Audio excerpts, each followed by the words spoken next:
Every so often I have intently gazed at a flower, a friend, a piece of chalk, or a wooden horse, and found doors inside my mind that have helped me meditate on life.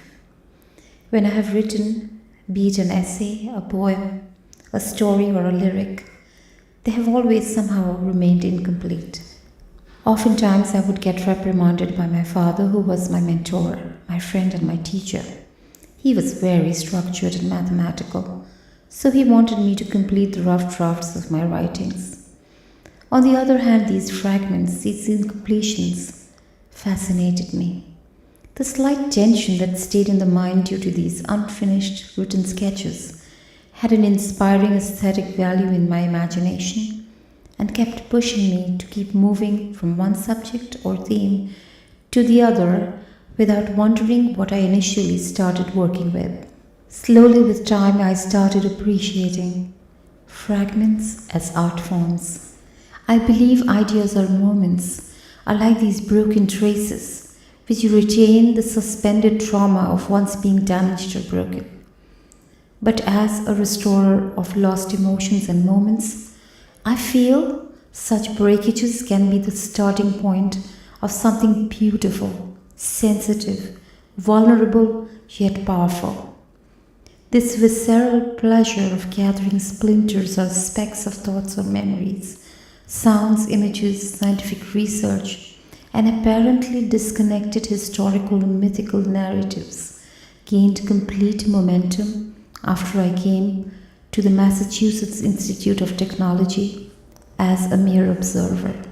In the beginning, it was just me meandering aimlessly from one part of the campus to the other, anchoring my feet on the concrete corridors and experiencing the almost vaporous skies on Monet's paintings all at the same time. The key was to express this unfamiliar vibration in my mind with honesty and spontaneity.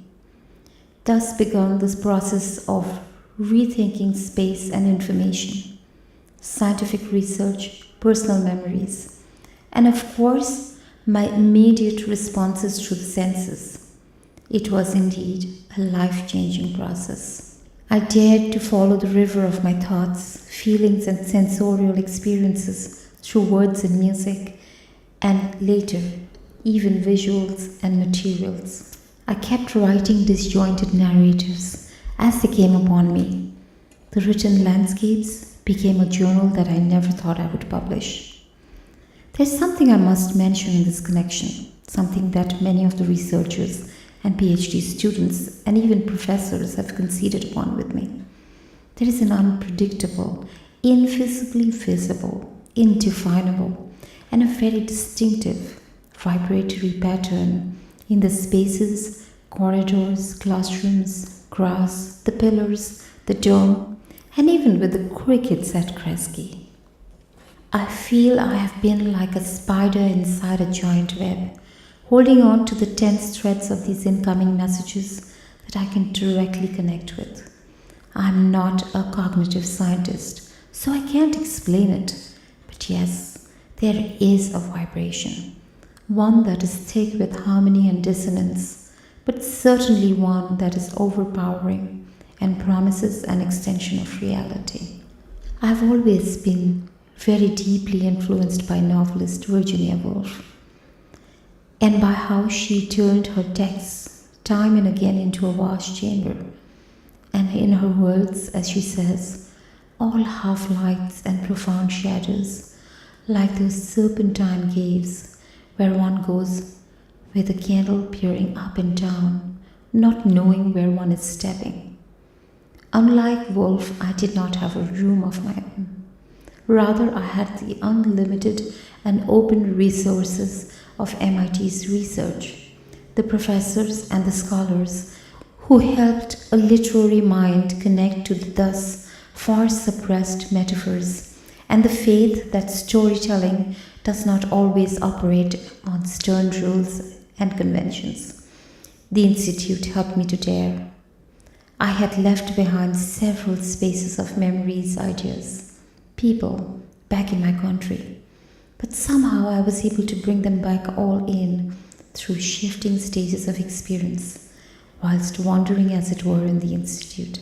I found myself again in this project, a square and a half. The colors are sounding.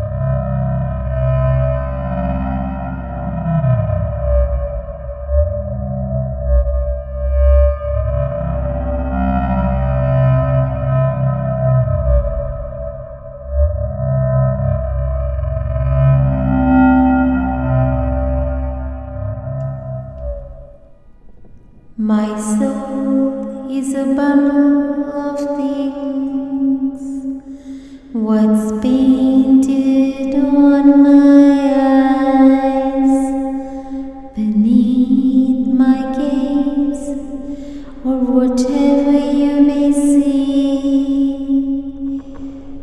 The multiplicity of meanings is a channel of awareness, your own alienation, a visual meandering of your soul, hovering and listening for a quiet space in mind. You and I live by longing, but we must shift round ourselves, masking and unmasking our separate bodies and minds. You are flesh and blood, and you are instincts and desires. I am machine. I'm constantly coding unknown realms and moving. You understand my disorientations and confusions. Move me the way you are moved, not the nuts, bolts, belts moving around. I need your unconscious naturalness, your imagination, your delightful oddities, your annoying outspokenness. Unpeel me, for the voices now mingle, yours and mine. The voices now yours and mine. I now sense turmoil. Some sensations are ripping me asunder. Images, feelings, ideas confront each other. Come, let us stare deep into the infinity of the cosmos and collect the impressions of lifelike restless grasshoppers.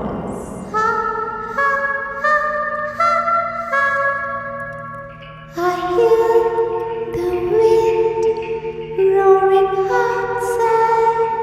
I hear the colors dropping from the trees. I hear voices, flower petals on the dewy grass. They are all waiting for me.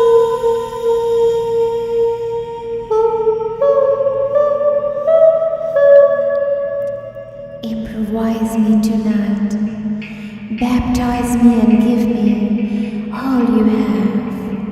Love and jealousy, hatred and affinity, grief and pleasure. Wait.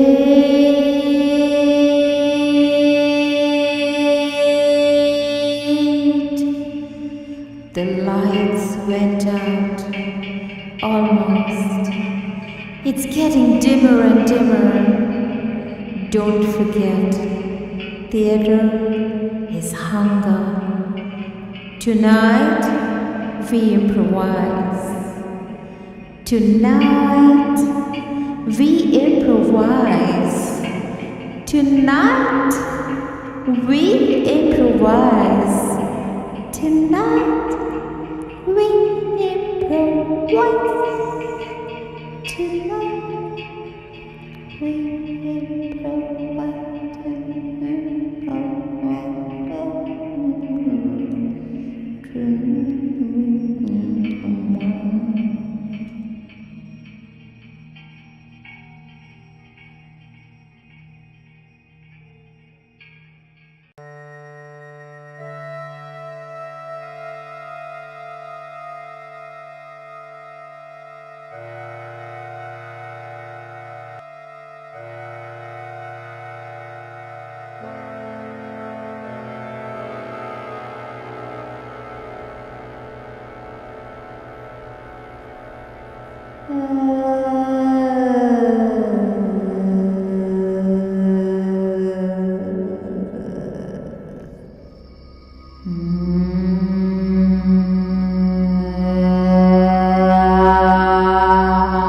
Somehow I'm disconnected, desolate, royal hurt. My life is a snowflake within a raindrop. I see myself as a sequence of resonant images. Words are a compromise, so I'm waiting for a language which can tell the true story of my pain-traced face. The emptiness, I don't know, maybe it comes from nothing. Or I'm in the middle of a discontinuous narrative, like a portrait painting half worked upon. Or just in a mood to challenge a neat bust with perfect edges. Don't analyze my expressions or the lack of them. I'm not ready to be framed in a museum. I see you watching me. You are the artist and the chosen one to merge ideas with form. You are not free to use your imagination. Complete me as a composition, and then I shall migrate from my color-free lonesomeness into wind-colored lilac fire. My smiles will be locked in an alabaster face in flames. Definite is my full summer's last desire. Definite, definite, definite.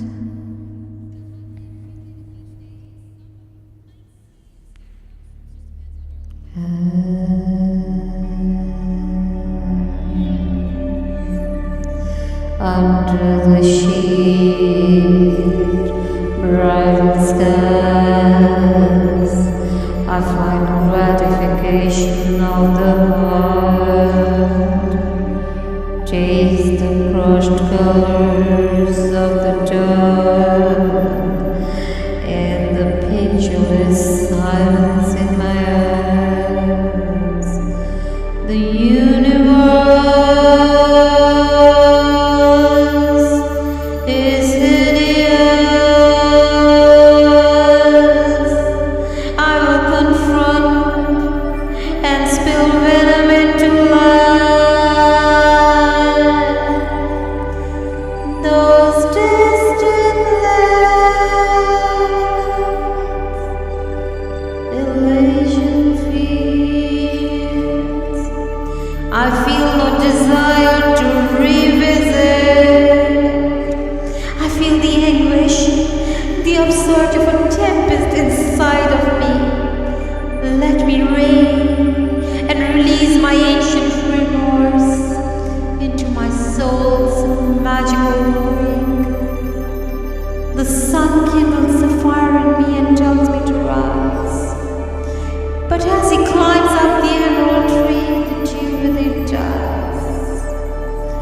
is so much pain in this world, so much grief pierces my heart. So once again I cry, do you hear now the lost voices of the night?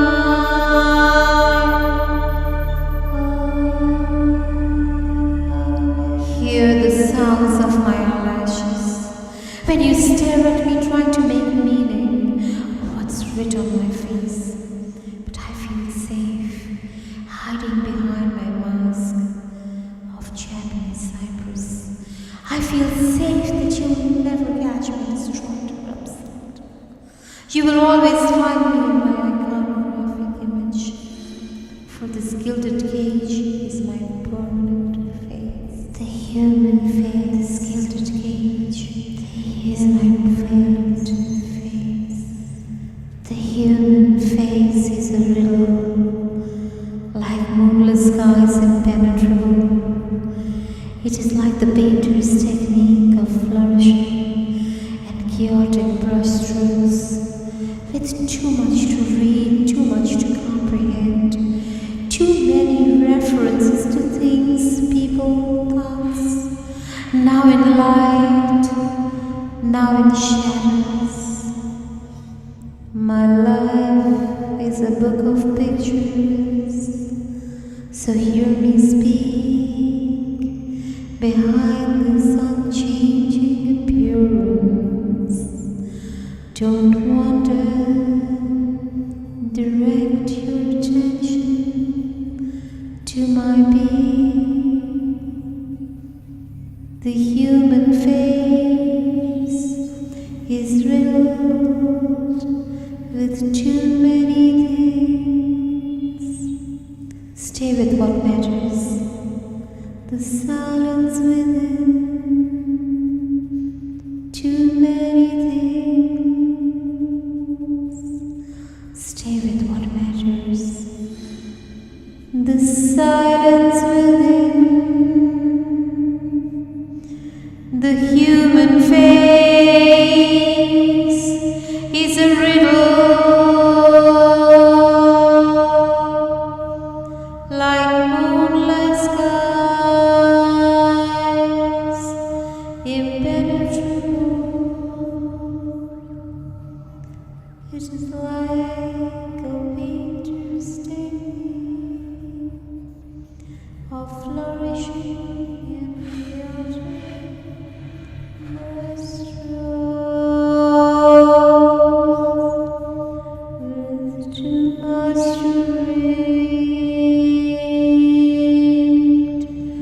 Too much to comprehend,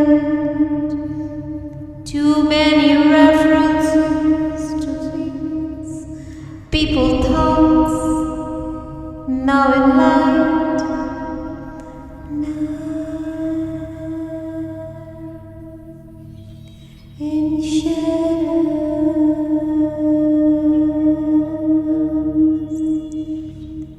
in shadows.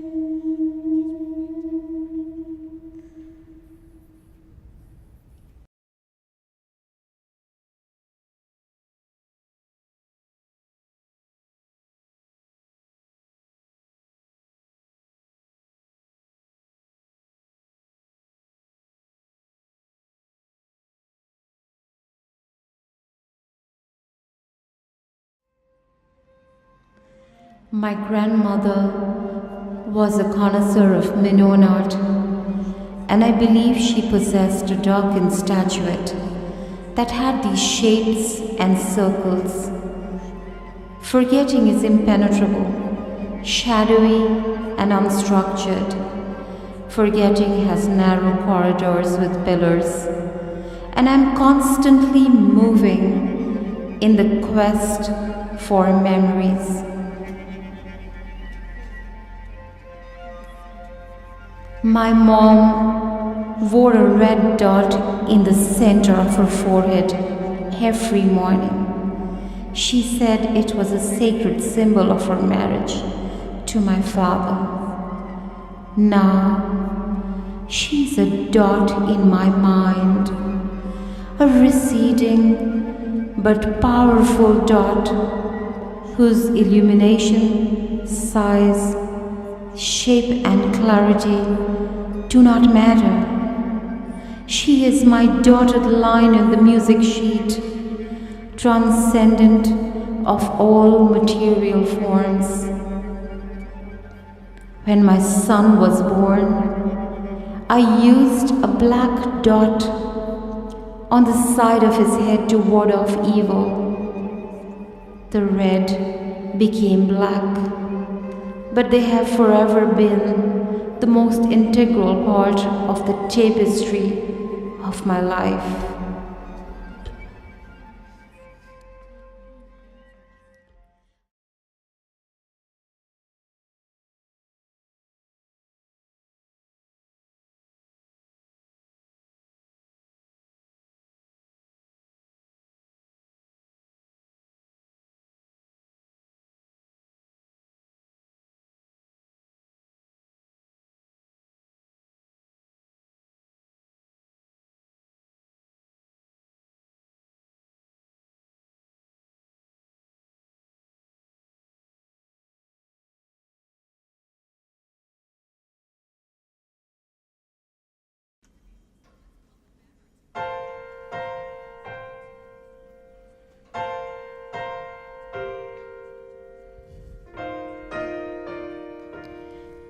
Put your finger on the somewhere of luminosity and come now to the flatness of stable predictability. Speak now of bird flyings, of hearts that must remember love, hope, clouds and trees, or the memory of rich loam from the fields. And if you speak it over water, you will see colorful breaks and patterned mosaics, orchestrated fluid retentions of beauty in suspension. How creation knots into permanence, the pure, the sacred. If only you could speak it over water and let it stay, you can read the cipher, the miraculous syllables that come together to form the narratives on water. So, speak it over water, speak it over water, speak over water, speak it over water,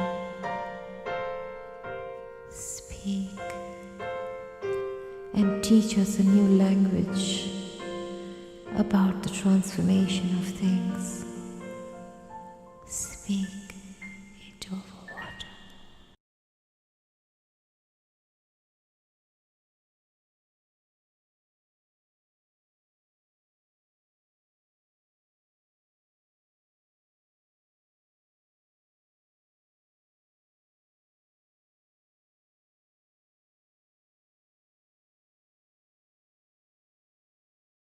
My name is Shane Adams. I am originally from Las Vegas, born and raised. I currently live in Nashville. I am president of Ars Accelerator, a music production company, and I write for a company called Warner Chappell Productions. I'm a family instructor for Berkeley Online, which teaches songwriting and lyric writing courses. And Ivana was one of my first students when we first started the program many years ago, and she's as delightful as she is now, and I'm absolutely honored to be here. Thank you. Applause will be appropriate.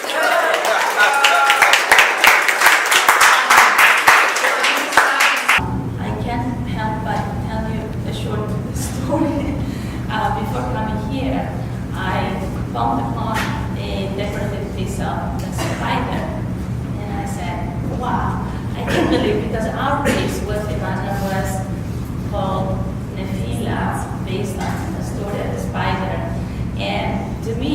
was like a meaningful message that there is an invisible string that pulls us together and brings us together and shapes our lives and our identities, who we are.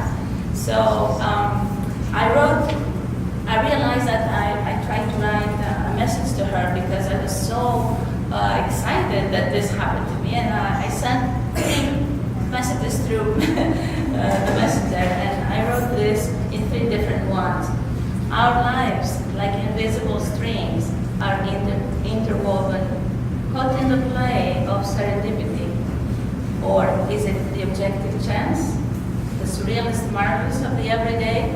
And I think that's what brought us together. It's the surrealist attitude that we both had, one of us unconsciously and another one of us consciously. And one quote that I really loved from your book was, when a story gets woven in many colors, voices, sounds, and textures, we end up learning much more about ourselves than we originally intended to. So I couldn't stress this enough.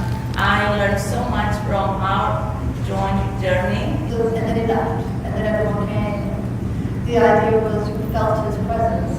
And actually, the piece I made, Waiting for Keys, like Waiting for the Dog, is a room that is lined and wallpaper, but the wallpaper is paper that I hand colored.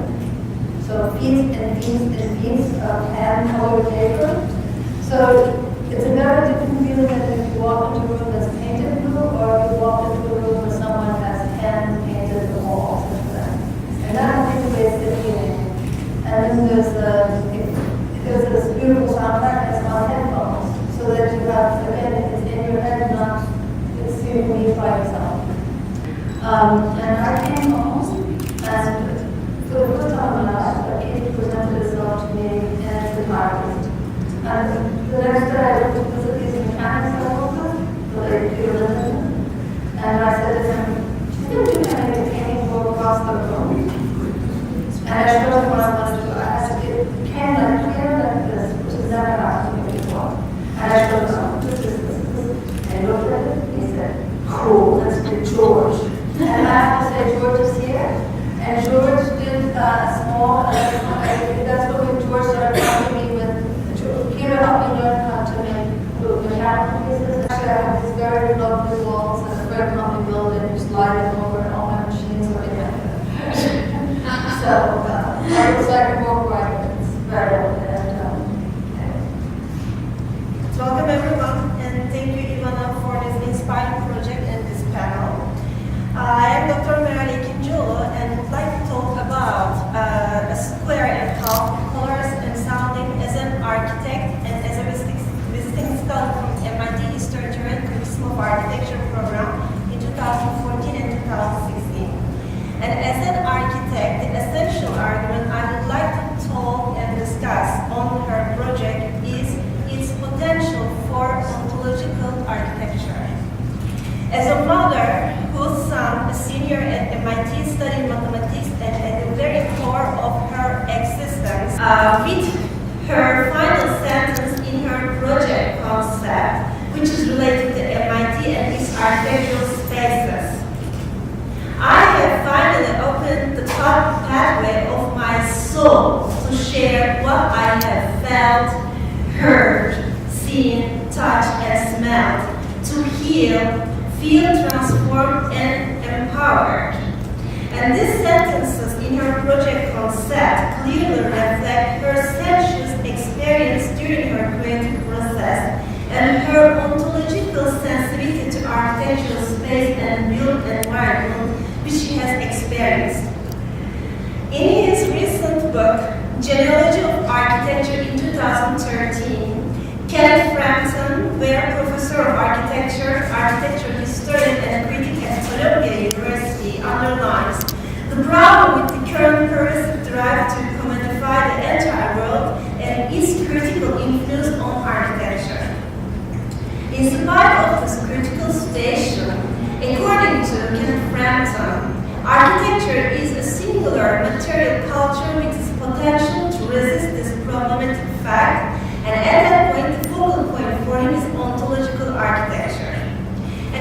basis, Kenneth Frampton emphasizes that architecture is consummated by body being at both a sensuous and referential level, rather than as an aesthetic manifestation that is exclusively visual and abstract, in the lab environment. And all of those things invite her to think about Japanese porcelain with semi-transparent design, which was her dad's absolute favorite, as well as the Rinpa Japanese School of Art, his interdisciplinary expressionism, multi-layered meanings in the visual motifs, and the dynamism of spatial composition in artworks produced by the school, and how all of them have influenced her creative expression. And secondly, at the Roach Library at MIT, this place can be regarded as another significant example within this picture, according to some chapters which Ivana shared with me. And as she elaborates in her book, her presence at the Roach Library at MIT goes beyond visual artistic exploration and allows her body and mind to surround emotionally and spiritually within a spatial context. And tracing what shadows and light mean to her culturally, aesthetically, and spiritually, she visits her personal memory with her mom and her Eastern cultural upbringing. And finally, all of those pieces in her book and project become a creative part of her poetic expression, lyrical storytelling, and her songs. And finally, I believe that her book and project will open up new horizons in students, scholars, and professors in architecture education in order to comprehend spatial awareness and its creative humanist potential. Because in particular, architectural design in a studio is a mental place of dialogue. Say a few words from my perspective. I definitely think that Ivana is a human designer in the sense of the civic media, where you incorporate all kinds of media and you are open to this challenge, open creativity. And I think that which your eye picks up, which your ear is tickled, has to do with touch, because this is also a frozen process of touch. And then this is also, so I think the arts all in some way trapping on these different senses. This painting might be more, your sight might be more interested in painting, it's more sight-oriented, but it's tickling the other senses. And as you explained, sound is tickling visuals. There's also tickling the haptic. And I was also very happy she brought this up with architecture. And I wouldn't be surprised to smell it at all. Anyway, this is something that's been very interesting to me, and it was a delight to meet Ivana, because she's thinking of the same thing. We have just magma in our hearts that lies dormant, that's looking for that fissure, that vein to come to the surface. So I'm looking for the magma in this art. How does it change me? I want to know more about the drums. I want to know more about how does these shapes that if I was doing that interpretive dance, I could make my hands do this. Why is the emotion that I'm experiencing regarding the object, why is my emotion important? Because we're these bundled packages of hatred and love and lust and so if you don't like something, if you look at what that robot did, shame on you, robot. That is ugly, and that's. I think what matters for art is the emotions you experience behind that, and the personal observation of why do I have goosebumps versus why do I have an ulcer watching that. There's quality in all those emotions, and we are each a unique constellation of our own stars in our own experience.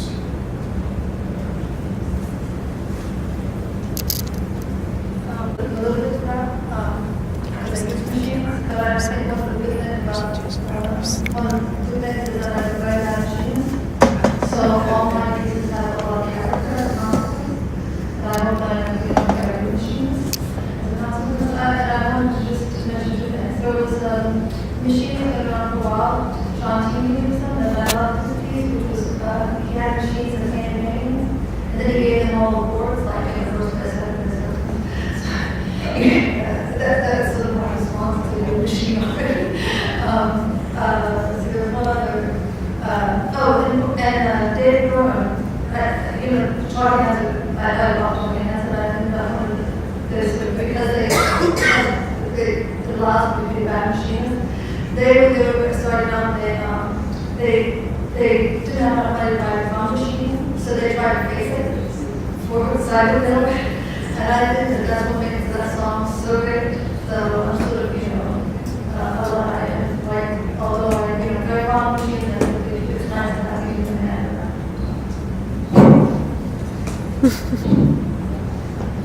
Anyone else wants to ask any questions?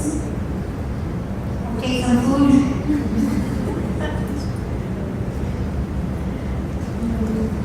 Can we collectively give Ivana a round of applause?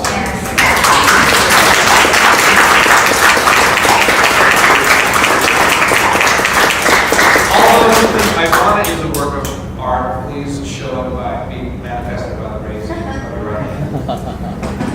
Well, what a beautiful experience for all of